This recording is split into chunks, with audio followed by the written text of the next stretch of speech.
si os parece, vamos a empezar. Un saludo desde... Estoy en Sant Cugat, cerca de Barcelona. Ya sabéis que estamos todos confinados, pero haremos la sesión igualmente.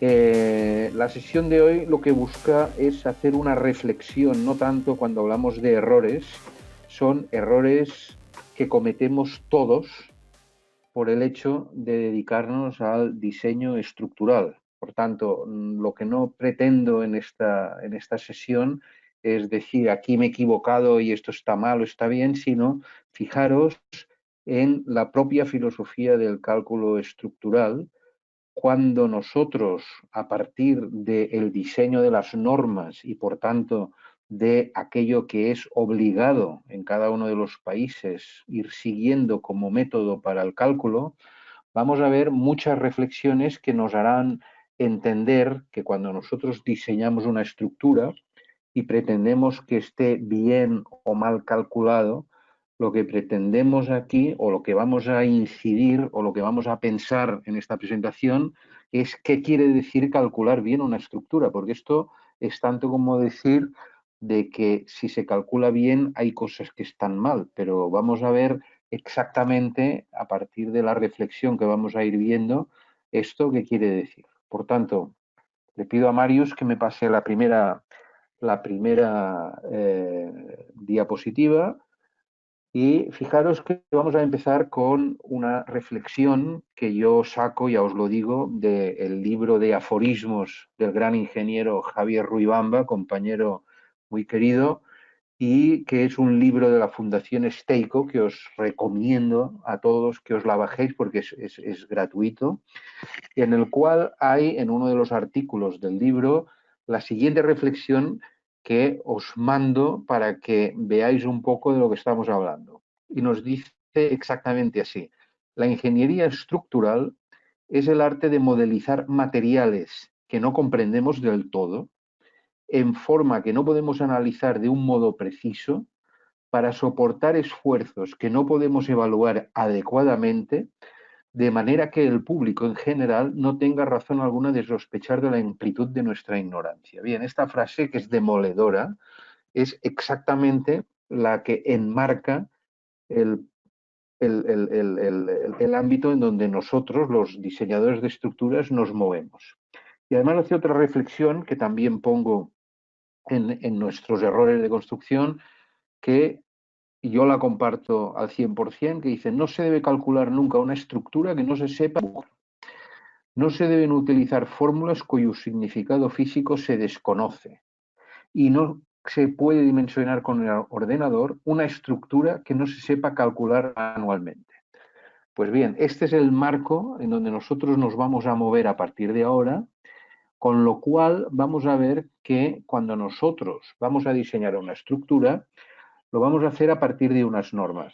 Bueno, tanto es que estas normas sean americanas, sean europeas, sean asiáticas, sean africanas, sean de donde sean, porque todas las normas parten en principio de unos conocimientos teóricos que la ingeniería dispone, y que en los ámbitos normativos, yo ahora he tomado el Eurocódigo porque estamos en Barcelona, pero podríamos decir exactamente lo mismo de las normas americanas, de la ISC, etcétera, a estructuras metálicas.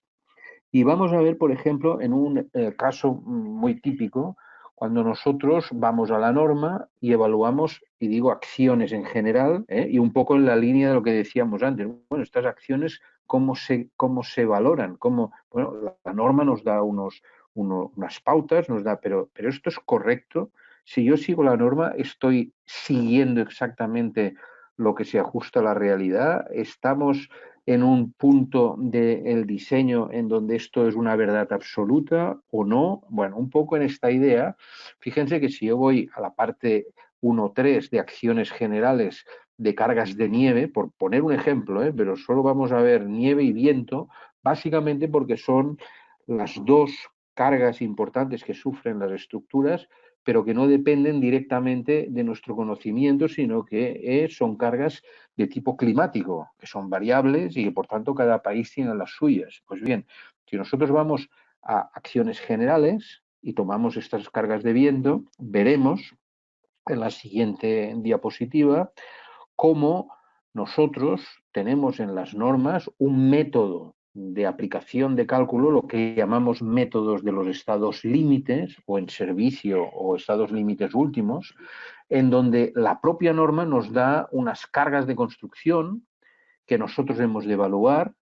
En estos estados de combinaciones de cargas, que llamamos cargas vivas, cargas muertas, hacemos combinaciones con cargas permanentes, unas cargas variables, y hacemos toda una serie de combinaciones y llegamos a la conclusión de que hay unas combinaciones que son más, digamos, mayores que otras, y hacemos varios supuestos que son los casos de estado de cargas casi permanentes, también otros que llamamos cargas características, y fíjense que todas estas cargas vienen afectadas de unos coeficientes de mayoración de acciones, lo que se llamamos estados límites últimos, que actúan sobre nuestra estructura. Pero fíjense que estas combinaciones son estados posibles, probables, pero nunca sabemos si vamos a llegar a estos valores o no, pero la norma ya lo contempla. Por tanto, nosotros aquí ya tenemos un primer estadio de incertidumbre, ya que la norma utiliza lo que nosotros llamamos métodos semi-probabilísticos. Fíjense, si vamos a las certezas que nosotros tenemos, en estas cargas, las únicas que nosotros podemos conocer realmente son aquellas cargas de construcción, es decir, los pesos propios. Si conocemos el uso, podemos saber las cargas máximas y mínimas de lo que va a gravitar sobre esta estructura. Y además vamos a ver que estas cargas, según cómo se combinen con otras, pues nos darán unos estados más o menos favorables o desfavorables. Por lo cual, vamos en la siguiente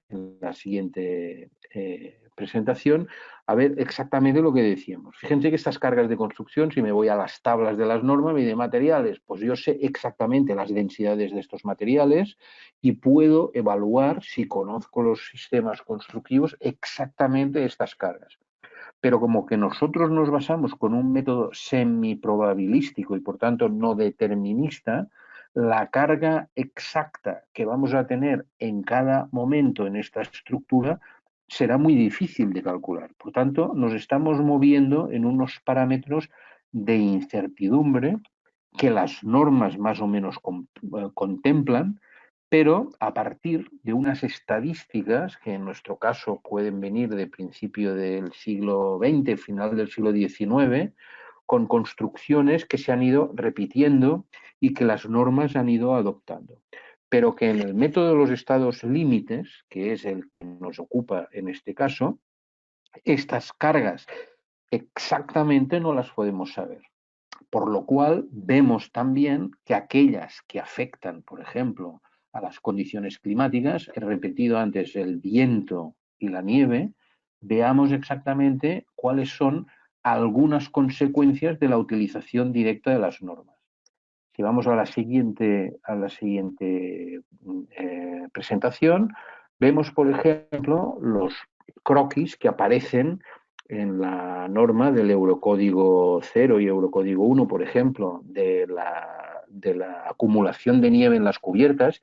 Y fíjense que hay unos factores de forma en función de las pendientes en este caso, de una nave industrial, zonas en donde se puede acumular más nieve o menos, y a partir de aquí se hacen una serie de suposiciones, de probabilidades, en donde nos podemos encontrar que en función de estas formas, estos estados de carga, pues nos hagan que estas estructuras puedan acumular una cierta cantidad de nieve en zonas que están perfectamente determinadas. Y estas cargas de nieve, repito, normativamente son las que nos vamos a encontrar. Pero, y vamos a ver lo siguiente, recientemente, por ejemplo, en la zona mediterránea, tenemos un titular que apareció en el diario: el peso de la nieve hunde los tejados de pabellones y naves industriales en el Bajo Aragón y en el Matarraña, que es una zona fronteriza entre Cataluña y Aragón, en donde vemos una nave completamente hundida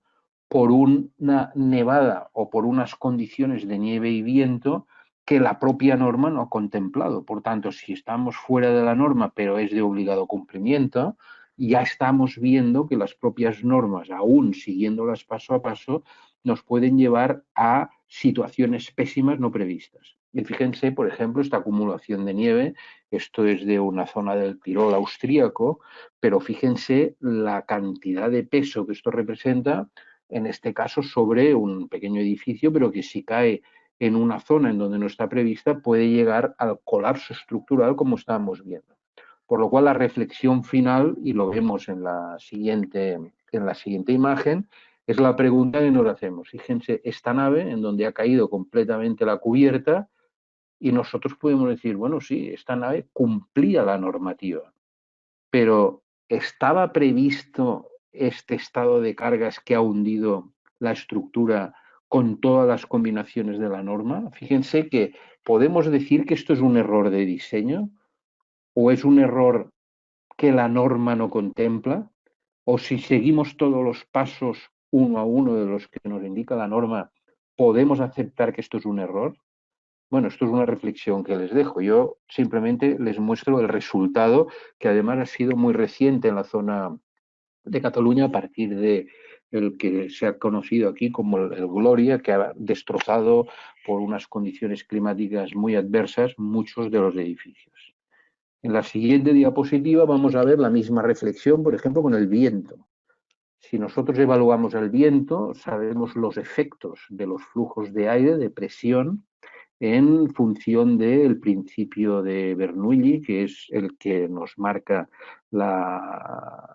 el estado energético, el balance energético, y sabemos que el principio de Venturi, en las zonas en donde la velocidad del viento aumenta hay una depresión, por tanto una presión baja, en las zonas en donde va más despacio hay una presión alta, y también conocemos el fenómeno del desprendimiento de la capa límite, que fíjense que en función de el tipo de construcción en donde se produce, si es muy denso o muy pequeño, fíjense cómo la velocidad de 100 kilómetros por hora pues llega a unas cotas diferentes en función de la rugosidad que hay del paisaje. Claro, valorar esto normativamente es muy complicado.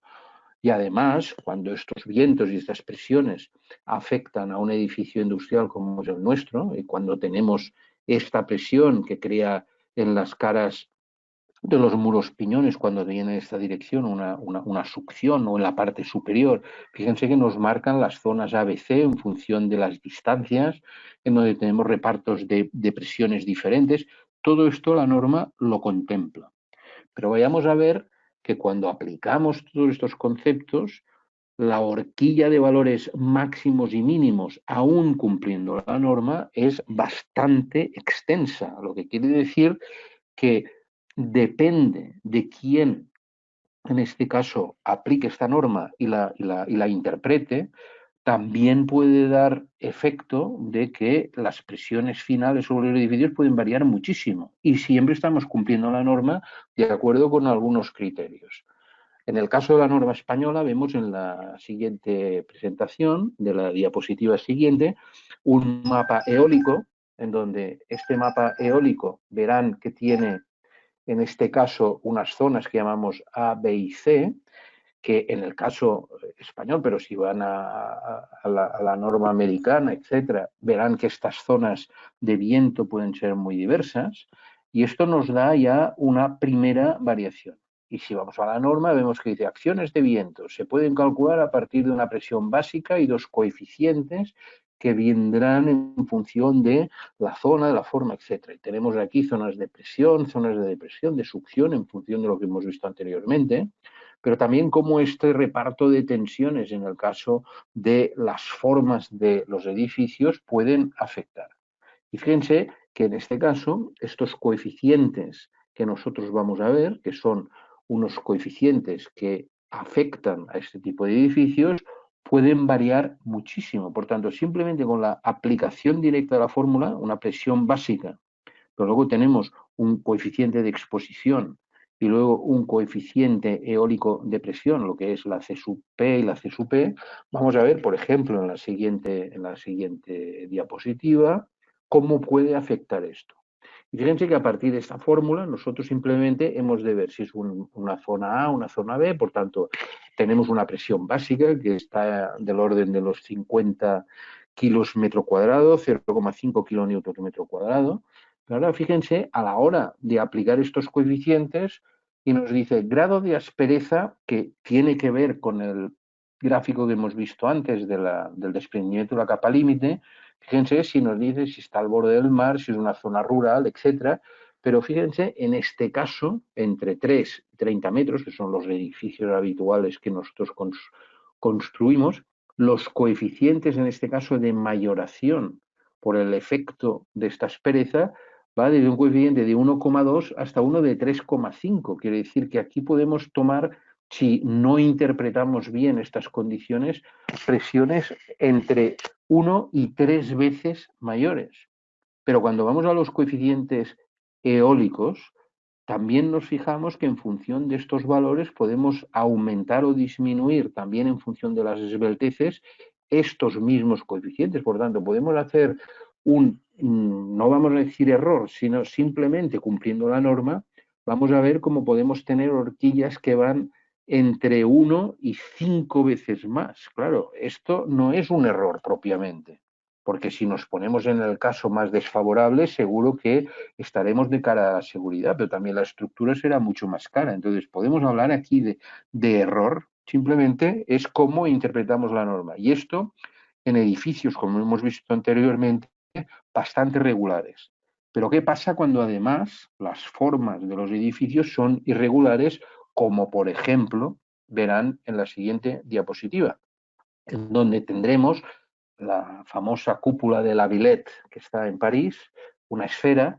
¿Cómo calculamos bien la presión, en este caso, del edificio? Entonces, si nos vamos a la norma, veremos que tenemos unos gráficos en donde en función de todo esto marcan la presión, pero fíjense la depresión tan importante que aparece precisamente encima de la cúpula.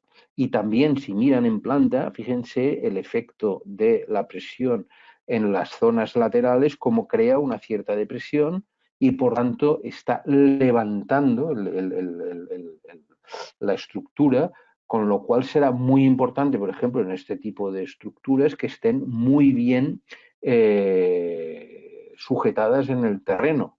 Pero si esta cúpula está encima de un edificio, querrá decir que tendremos muchas presiones de succión, y que por tanto, ojo con las formas circulares, porque desde el punto de vista eólico son muy desfavorables. Y esto simplemente por poner un ejemplo en edificios que tengan formas bastante irregulares. Cuando entramos ahora ya, después de haber visto estos dos comentarios sobre la presión del viento y de la nieve, veamos ahora cuando hablamos de análisis estructural y hablamos de estado del arte. Y fíjense, aquí tienen un pequeño resumen de todos los tipos de análisis que contemplan las normas. Y nosotros vemos, en este caso, que nos habla de análisis elástico, teoría de primer orden, que es más o menos la que todos conocemos porque es la que hemos estudiado en las escuelas de ingeniero, pero luego ya nos dicen análisis elástico con teoría con segundo orden, análisis rígido plástico en teoría de primer orden, que sería el gráfico 3, que es el que normalmente utilizan las normas, por eso lo he puesto en azul. Luego fíjense que nos dice análisis rígido plástico con segundo orden, análisis elastoplástico en primer orden, análisis elastoplástico en segundo orden, pero lo que es más importante es, fíjense, el número 7, que sería esta gráfica última, en donde nos habla del comportamiento real. Por tanto, si la estructura se comporta de esta manera y nosotros estamos haciendo, en el caso 1, 2, 3, 4, todas estas hipótesis de cálculo, fíjense que desde la hipótesis de comportamiento real, que es la 7, a todas las demás, existe todo un mundo de un comportamiento teórico que es el que nosotros nos ha de ayudar precisamente a hacer este comportamiento estructural. Yo aquí les he puesto una línea azul que nos limita un poco el límite de la tensión última en el caso de que haya una deformación, en este caso ya plástica, o la limitación de deformación máxima en las estructuras de acero, que está del orden de deformaciones del 10, 12 por 1000, y por tanto vemos. Volvamos a la anterior, que la acabaremos, la anterior, la que estábamos viendo, esta. Ahora pasaremos, simplemente para que vean la diferencia que hay entre el modelo elástico, al menos en el primer recorrido, que es el que nosotros utilizamos básicamente, hasta este punto que yo les marco. Luego, 3, elástico, pero luego ya este comportamiento elastoplástico de primer orden y luego el de segundo orden, que son más o menos los más utilizados y los que más conocemos. Ahora, en la siguiente diapositiva, ahora sí, pasamos la 15, vemos que para construir estas estructuras, nosotros disponemos de unos perfiles metálicos que son los habituales que tenemos en la construcción. Les he puesto unos cuantos, no todos, pero los más habituales que tenemos, IPS, HB, etcétera, o bien perfiles de chapa conformada en frío, Zetas, Us, etcétera, pero que con estos perfiles nosotros deberemos construir, de acuerdo con los modelos que hemos visto anteriormente, estructuras que cumplan estas condiciones. Con lo cual, vemos en la siguiente diapositiva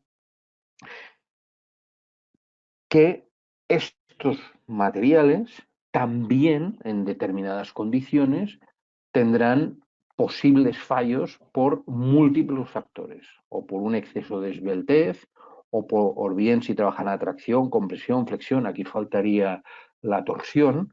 Vemos en los laboratorios de resistencia de materiales cómo se someten a estos materiales de construcción a esfuerzos para ver dónde están sus límites y a partir de aquí ver cómo podemos implementar estructuras con seguridad. Por tanto, tenemos unos modelos de cálculo y luego esto lo hemos de implementar con perfiles reales. Por tanto, vamos a ver estos perfiles reales que tienen unos comportamientos que son muy determinados. En los casos más habituales que trabajamos a flexión, por tanto, tracción, compresión, vemos en la siguiente diapositiva que estos comportamientos trabajando a flexión nos dicen, en este caso, que van a cumplir unos determinados comportamientos estructurales. Fíjense que de todos los modelos que teníamos antes, nosotros nos vamos a quedar con el 3 y el 1, sabiendo que el 7 es el real, pero que normalmente es el que nosotros utilizamos. Fíjense que tendríamos un primer estadio 1 lineal, llegaríamos al límite elástico y luego tendríamos una deformación plástica hasta un cierto valor. Pues bien, para poder implementar este modelo de cálculo deberemos tener unos perfiles metálicos que nos permitan implementar este modelo. Con lo cual, fíjense que aquí hablamos de lo que en América serían perfiles compactos, semicompactos o no compactos. Aquí hablamos de clase 1, clase 2, clase 3.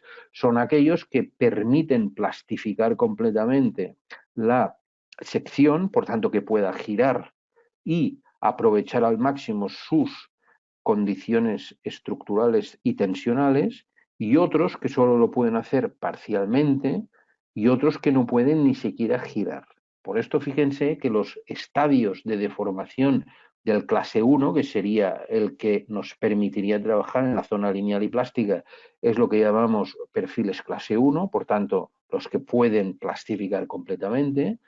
Otros que llamamos clase 2, que no lo pueden hacer en todo el recorrido plástico, pero sí ya entran en la zona plastificada, lo que serían el 1 y 2 compactos, los semicompactos que llegan justo a la zona del límite elástico, y luego los esbeltos, que sería clase 4, en donde solo pueden desarrollar una parte del límite elástico. Por esto, cuando nosotros construyamos estructuras con estos perfiles, si nosotros creamos un tipo de cálculo plástico en donde aparecen rótulas plásticas, solo lo podemos hacer con un determinado tipo de perfil. Por tanto, ahí la elección del perfil es muy importante. Nuevamente, llamamos la atención sobre, bueno, el escoger o no un tipo de perfil en determinado comportamiento estructural en sí mismo ya es un error. Quiere decir que la estructura tendrá una deformación real diferente a la que nosotros hemos diseñado. Simplemente vamos a tener en cuenta esto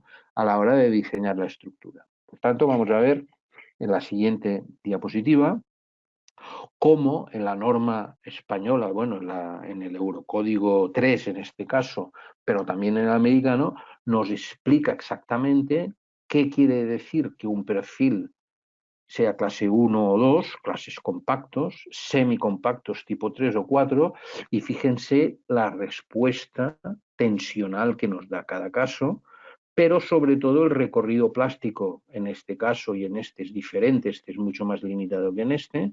En este los perfiles clase 3 no pueden de ninguna manera tener deformación plástica y los clase 4, lo que serían esbeltos, ya hemos visto que estarían muy por debajo incluso del límite elástico. Por tanto, solo la elección de los perfiles ya me limita este modelo. Veamos más adelante, ahora, la siguiente diapositiva, cómo esta categoría de los perfiles, por ejemplo, en clase 4, pues el cálculo me obliga a tener que limitar esta sección resistente a unos valores muy por debajo de los que la forma me da, precisamente para poderlos hacer trabajar estructuralmente. Por tanto, fíjense, una vez más, que el modelo teórico y el modelo real ha de coincidir, pero que esto nos lleva a una elección muy correcta de los perfiles.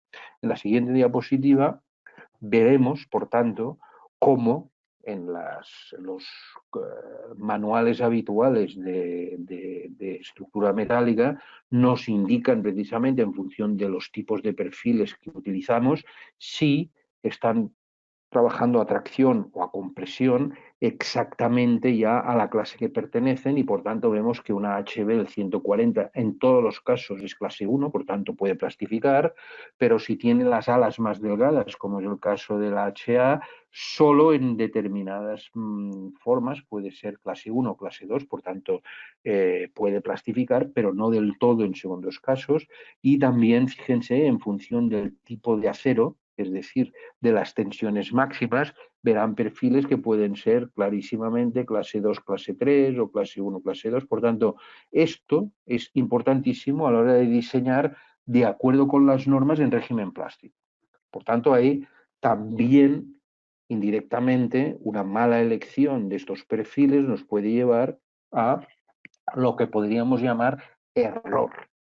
Pero fíjense que no es tanto un error en la elección, sino simplemente en los modelos teóricos que estamos desarrollando, lo cual puede complicar todavía más, en este caso, la elección estructural. Y veamos, por ejemplo, en la próxima diapositiva, cuando nosotros ya vamos a los modelos de cálculo. Y repito que cuando nosotros vamos a los modelos de cálculo ya vamos a implementar estructuras reales con pórticos reales a partir de los modelos que conocemos. Y entonces vamos, por ejemplo, a naves industriales y nos dan unas pautas de diseño, si son de un vano, de dos vanos, las luces nos dicen básicamente qué cantos tendríamos que escoger, y a partir de aquí podemos desarrollar un diseño estructural basado en los conocimientos teóricos que nosotros tenemos a partir de esto. Y recordamos nuevamente que sabemos lo que es el cálculo elástico y también el cálculo rígido plástico en primer orden. Pero vamos a ver cómo el comportamiento real de este tipo de estructuras introduce otros factores que pueden distorsionar todos estos modelos a partir de lo que vamos a decir nuevamente, ¿serán errores o serán simplemente interpretaciones de tipo teórico?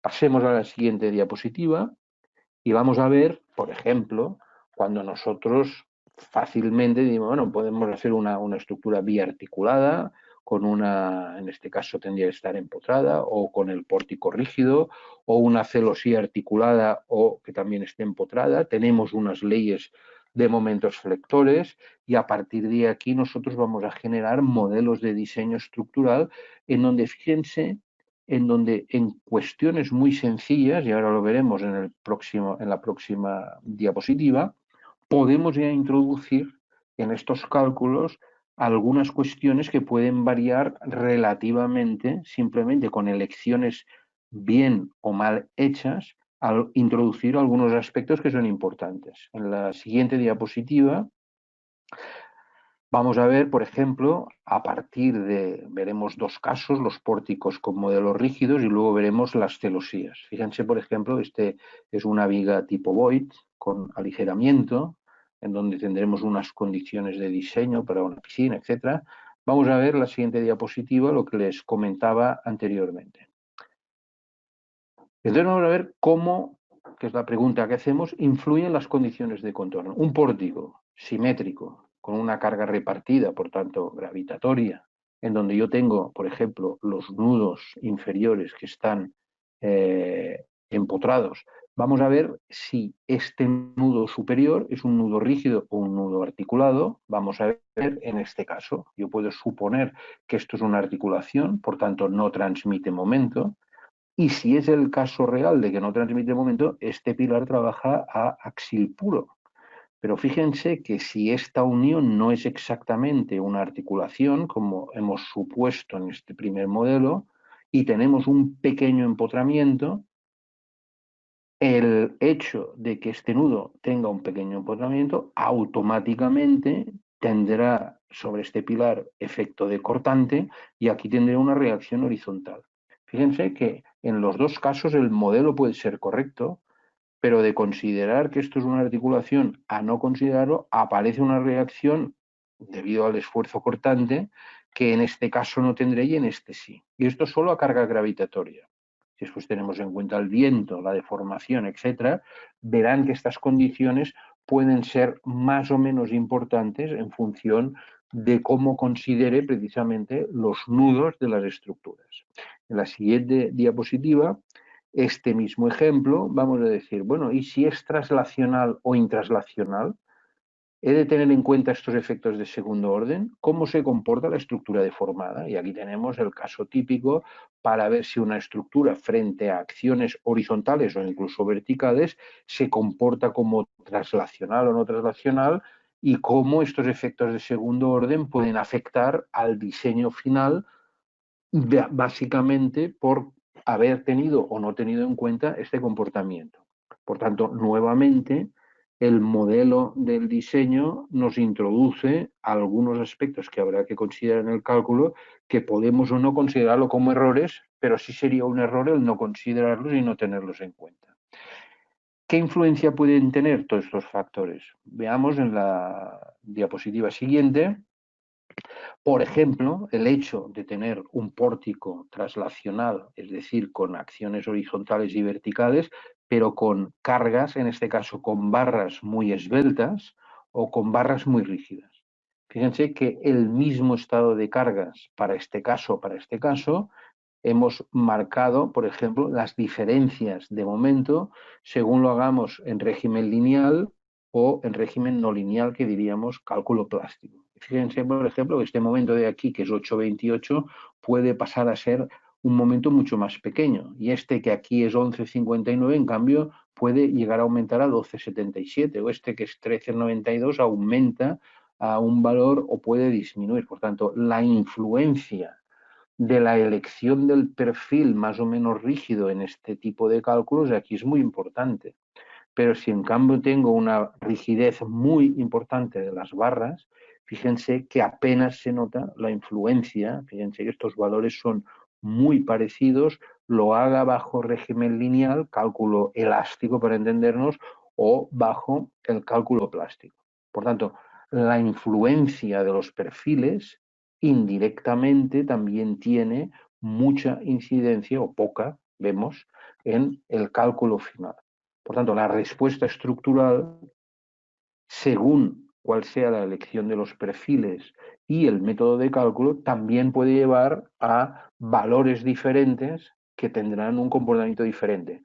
Podemos considerar esto un error, simplemente fíjense que es interpretar correctamente la respuesta estructural que nos da en este caso cada uno de los dos casos en función de la elección de los perfiles. En la siguiente diapositiva hemos visto el caso de la respuesta lineal o la respuesta no lineal plástica.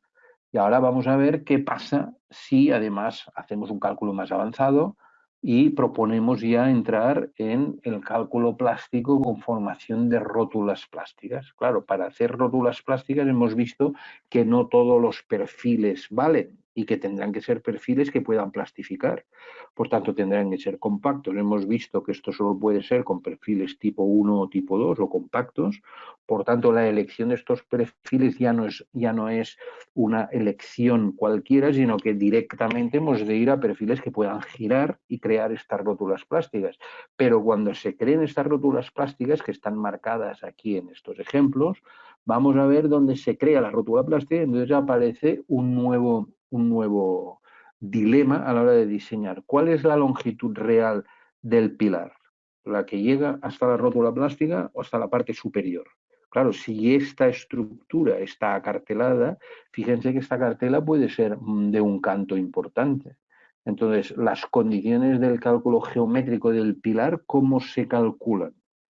¿Cuáles son las longitudes reales que he de considerar? Bien, en estas condiciones ya vemos que el cálculo nuevamente puede introducir pequeños errores o grandes errores en función de estas apreciaciones.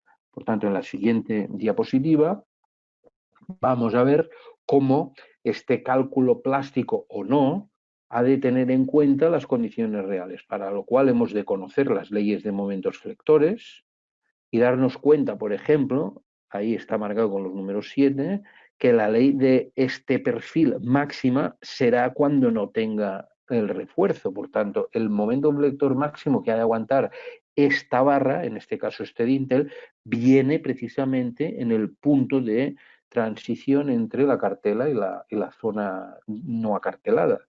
Pero sería un error diseñar este nudo con este momento, ya que fíjense cómo el empotramiento aumenta este momento flector y por tanto he de aumentar la sección en este punto.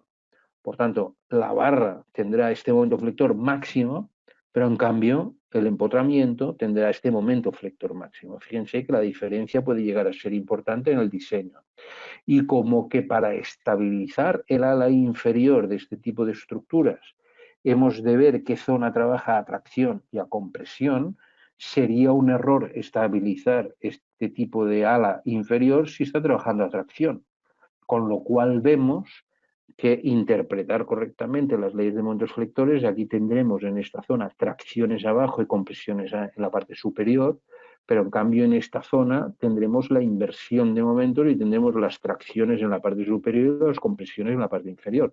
Por tanto, este que es un arriostramiento típico del ala inferior, solo tendrá sentido si el ala inferior está comprimida. Si está traccionada, la desestabilización la tenemos en la parte superior, por tanto habrá que estudiar muy bien, en este caso, cómo analizamos este tipo de pórticos.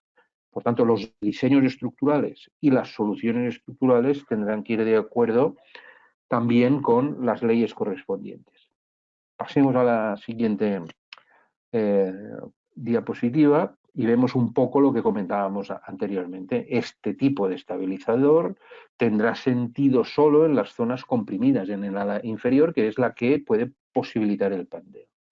Bien, ya hemos comentado anteriormente la ley de momentos flectores. Veamos más ejemplos en la siguiente diapositiva.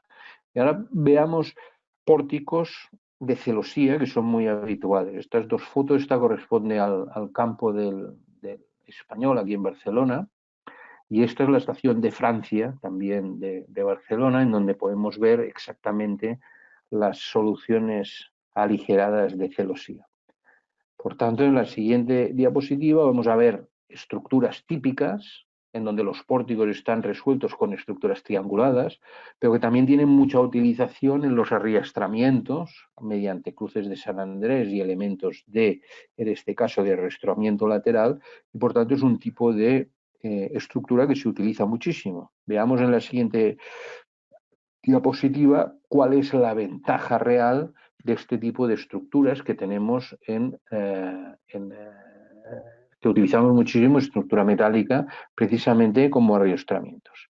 Y igual que hemos hecho, veamos la diapositiva siguiente, tal como hemos hecho en la presentación de los pórticos, en este caso de Almayena, fíjense que todas estas tipologías históricamente han tenido mucha importancia porque nos permitían métodos de cálculo muy sencillos basados en la descomposición de fuerzas, en donde las barras trabajan básicamente a tracción-compresión, y además eran cálculos isostáticos. Por lo tanto, durante el siglo XIX este tipo de estructuras se ha utilizado muchísimo bajo unos supuestos muy concretos en que las estructuras sean triangulares, lo cual nos lleva, tal como vemos seguidamente en la próxima visión, que la construcción para que esto sea realmente una estructura triangulada han de coincidir que los ejes materiales de las barras coincidan siempre en los nudos para no generar efectos de segundo orden. Por tanto, la construcción de estas estructuras ha de ser muy precisa en el sentido de que los triángulos realmente se unan en los nudos. Vemos diferentes métodos constructivos, pueden ser soldados, atornillados, etcétera, pero han de cumplir sobre todo que las condiciones de trabajo sean muy de acuerdo con las condiciones de diseño. Por tanto, en este tipo de estructuras vemos en la siguiente diapositiva, por ejemplo, hemos dicho que al ser nudos triangulados son articulaciones. Pero ahora vamos a ver, por ejemplo, cuando decimos, bueno, pues si son articulados, puedo crear un empotramiento con este tipo de estructuras. Y esta es una pregunta clásica que nos hacemos muchas veces, ¿cómo es posible que si son triángulos son articulados, pero que podamos empotrar? Entonces, fíjense, por esto un caso clásico en donde tenemos una estructura isostática con nudos articulados y fíjense que esta barra no existe. Pero si existe esta barra y la hacemos trabajar, esta de aquí, pasamos de tener un nudo articulado a un nudo empotrado. Y fíjense la ley de momentos, en este caso, sobre el pilar. ¿Por qué se crea un empotramiento? Porque ahí tenemos un par de fuerzas en tracción-compresión que descompone precisamente el momento de empotramiento. El tener o no tener en cuenta esto en los modelos de cálculo puede hacer variar completamente el comportamiento, por ejemplo, de la estructura. Y veamos en la siguiente diapositiva cómo, por ejemplo, en la aplicación de este polideportivo, en donde vemos esta estructura con la última barra, si está o no está, cuál es la estrategia que nosotros deberemos utilizar en el cálculo para que sea precisamente una articulación, es decir, que esta barra no llegue al final, por tanto, podemos crear lo que aquí llamamos un paso rasgado para que no llegue a empujar nunca, luego esto sería una articulación, pero si lo hacemos como un empotramiento, fíjense que en el unifilar nosotros estamos dibujando un pilar a eje, cuando tenemos todavía un ancho real de este modelo que en realidad para hacerlo bien tendríamos que buscar en el cálculo que esta zona, este tubo, este trayecto que está en rojo, sea mucho más rígido que el propio tubo. Por tanto, la articulación no se produce en este punto, sino que se produce en este punto. Fíjense que nosotros normalmente calculamos según este modelo, cuando en realidad tendríamos que hacerlo según este de aquí. Por tanto, esto es mucho más preciso que esto de aquí. Y fíjense que simplemente el hecho de hacer trabajar o no esta barra convierte esta estructura en una estructura articulada o en una estructura empotrada única y exclusivamente utilizando uniones articuladas. Fíjense, esto es una articulación, esto es una articulación, esto es una articulación. Pero el comportamiento final puede ser que sea una estructura hiperestática o una estructura isostática. También depende del modelo que nosotros hayamos utilizado y por tanto podemos introducir un error importante en el diseño estructural. En la siguiente diapositiva vemos, por ejemplo, en las estructuras trianguladas la influencia que puede tener en uno de estos dos modelos el hecho, por ejemplo, de que tengamos una carga gravitatoria importante. Estos dos pilares tenderán a girar hacia el interior y fíjense cómo se acortan exactamente estas barras debidas precisamente a el efecto de la deformación de los pilares. Pero si tenemos, tal como hemos visto antes, la succión del viento sobre la estructura, veremos que los pilares se abren y estos giros hacen que estas barras se alarguen más o menos. El hecho de que tengamos estos movimientos en cuenta en el cálculo real también va a variar las condiciones de el diseño de este tipo de estructuras, cosa que normalmente no siempre se tiene en cuenta. Afortunadamente, hoy con los programas de cálculo, estos detalles ya en las envolventes los considera. Pero hemos de tener en cuenta también que las estructuras se mueven, que tienen giros y que todos estos acortamientos y estos comportamientos reales afectan a nuestra estructura. Pasemos ya a la siguiente diapositiva para ir acabando las estructuras triangulares. Cuando, por ejemplo, en los pasos de instalaciones no cumplimos las condiciones que hemos visto anteriormente de que los nudos o los ejes se confluyan en un punto. Cómo estos efectos para pasos de instalaciones o de efectos constructivos introducen en los modelos de cálculo graves distorsiones, ya que si este nudo está situado, tenemos en este punto un momento flector importante que habrá que tener en cuenta. Por tanto, esta barra ya no será solo un tirante, sino que además trabajará flexión. O si rectificamos el paso de esta diagonal por una diagonal, en este caso para un paso de instalaciones, cómo queda afectada la ley de momentos flectores precisamente por haber cambiado las condiciones de contorno que hablábamos anteriormente y la influencia que tienen sobre las estructuras. Y ya vamos a ir acabando. Pasemos la última parte de la presentación, en donde vamos a ver, después de las grandes, digamos, directrices de los cálculos, en este caso elásticos o plásticos y sus comportamientos, qué pasa cuando tenemos deformaciones locales, que es un caso muy típico. Y veremos en la siguiente diapositiva casos que ustedes conocen, por ejemplo, del efecto de las grandes cargas sobre las vigas metálicas. Para ello, recuerden la teoría de los campos de tensiones o los comportamientos de bielas y tirantes, cómo este tipo de estructuras, cuando tienen deformaciones importantes en las almas o en las zonas localizadas, mediante rigidizadores bien estudiados, yo puedo precisamente controlar todo este tipo de deformaciones. Y veremos, por ejemplo, en las siguientes diapositivas, la siguiente, estas zonas que están perfectamente controladas, cómo pueden tener efectos sobre la abolladura precisamente del alma, cómo podemos corregir este tipo de abolladuras mediante rigidizadores. Esto está en las normas y por tanto hay que considerarlo. Y veamos también cuál es la influencia directa en la siguiente diapositiva, por ejemplo, con la utilización de los métodos de elementos finitos que nos permiten calcular de una manera teórica todas estas deformaciones. Pero vean, por ejemplo, una deformación típica de un tubo que ha pandeado. Lógicamente, el pandeo, que en este caso nosotros lo podríamos corregir aumentando el espesor, también podríamos haber reforzado este panel, etcétera, pero que son deformaciones localizadas que nosotros hemos de comprobar una vez hayamos analizado, como hemos visto en los casos anteriores, el modelo a gran escala, pero luego hemos de ver en puntos muy precisos, en donde hay unas distribuciones de tensiones muy localizadas, también que estos perfiles puedan ser resistentes. Y veamos ya las últimas diapositivas, la siguiente, como por ejemplo, cuando llegamos a este tipo de formaciones, volvemos a hacer la misma pregunta que hemos hecho durante toda la presentación. ¿Esto es un empotramiento o al haber girado la chapa ya se comporta como una articulación? Fíjense que ha girado. Y ha girado porque esta chapa, por ejemplo, es muy poco rígida.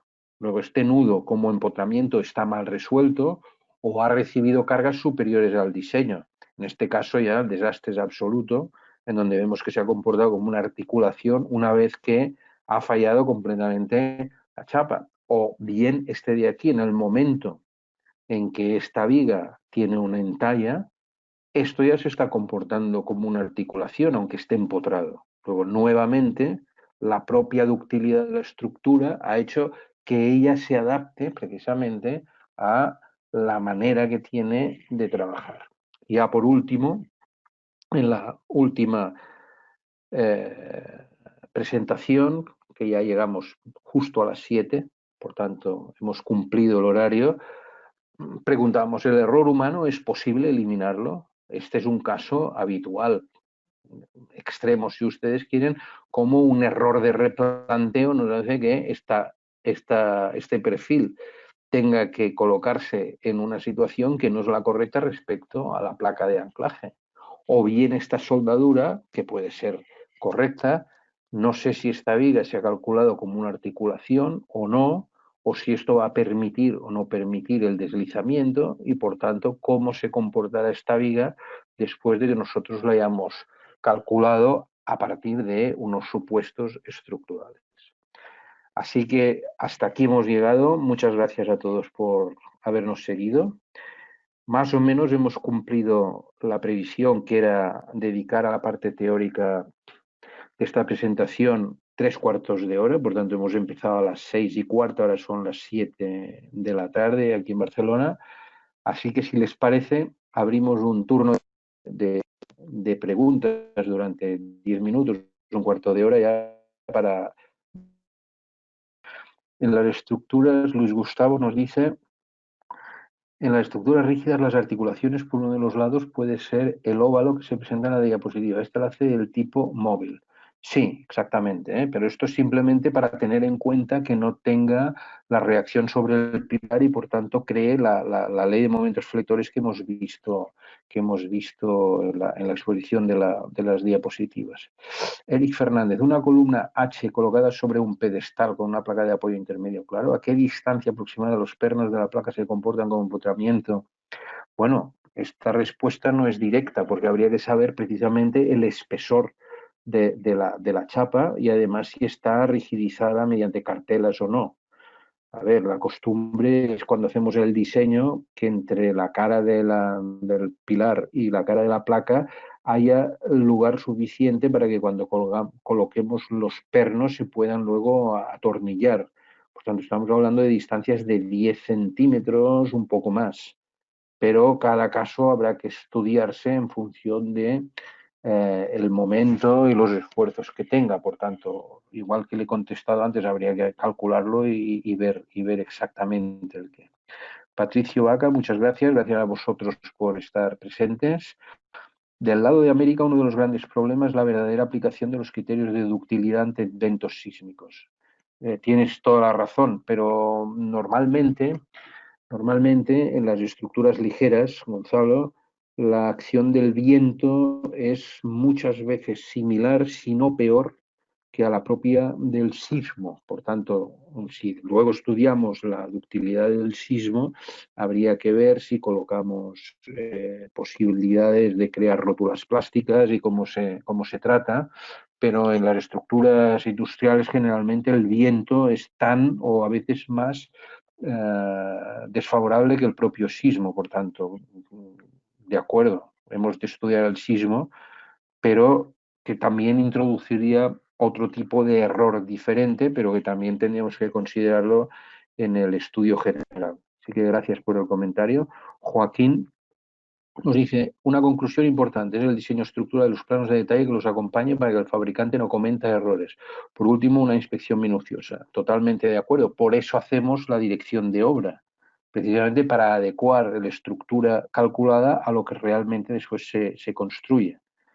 Bueno, Gonzalo nos dice: errores por doquier. Bueno, sí, los hay, pero hay que minimizarlos. Y fíjense que yo, cuando hablo de errores, fíjense que simplemente es interpretación pura y dura de las normas. Buenas tardes. Con respecto a las lanzadores de viento, la norma del Eurocódigo nos permite reducir las presiones en un 15% debido a la falta de correlación de presiones, sotavamiento. Sí. Bueno, a ver, Jesús, lo mismo que hemos ido comentando mientras decíamos, todas estas interpretaciones que hace la norma, a ver, están probadísimas, pero luego viene un acontecimiento climático, ahora que estamos hablando de los cambios climáticos, y todo esto está bien en el diseño, pero luego se da un tipo de combinaciones que no están previstas por las normas y que muchas veces estos porcentajes de reducción o de aumento del 15, del 10% quedan en nada porque quedan ampliamente superadas. Entonces hay que ir con precaución y más últimamente en donde estamos viendo que todo aquello que hemos conocido en los últimos 100 años, pues ya no se está repitiendo exactamente igual.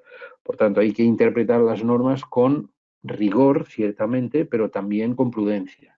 Este es mi comentario. Pero cada uno, pues en función de su responsabilidad de conocimiento, puede hacer de más y de menos. Richard Osorio dice: buenas tardes. En cuanto a las cruces de San Andrés, en Perú rara vez se encuentran perfiles WT. Una alternativa que he logrado observar es que compran perfiles y los cortan por la mitad con proceso a fin de obtener. Bueno, sí, porque fíjense que las cruces de San Andrés tienen la ventaja de que siempre hay uno de los dos perfiles que está trabajando a tracción, y mientras que, aunque se corten o no, mientras el perfil de atracción pueda funcionar y el otro esté comprimido, por tanto pandeado, la seguridad es que el que trabaje a tracción pueda absorber los esfuerzos. Por lo tanto, por mi parte no hay nada más que añadir. Pedro Bautista, muchas gracias, muy interesante la conferencia. Bueno, pues ahora son 7:15. Muchas gracias a todos los que habéis seguido, como siempre. Y en cualquier caso, no sé si hay alguna última pregunta o no. Yo quiero agradecer a mis compañeros, a Marta León y a Marius, sobre todo, que ha estado a los mandos técnicos. Espero que les haya servido. Y si no hay ninguna pregunta más, pues agradecerles a todos que se hayan conectado con nosotros. Ha sido, como siempre, un placer. Luis Vergara, muchas gracias a todos. Yo me despido desde Barcelona y esperamos a la próxima ocasión que les pueda saludar a todos. Así que muchas gracias desde Barcelona, gracias a todos y hasta pronto.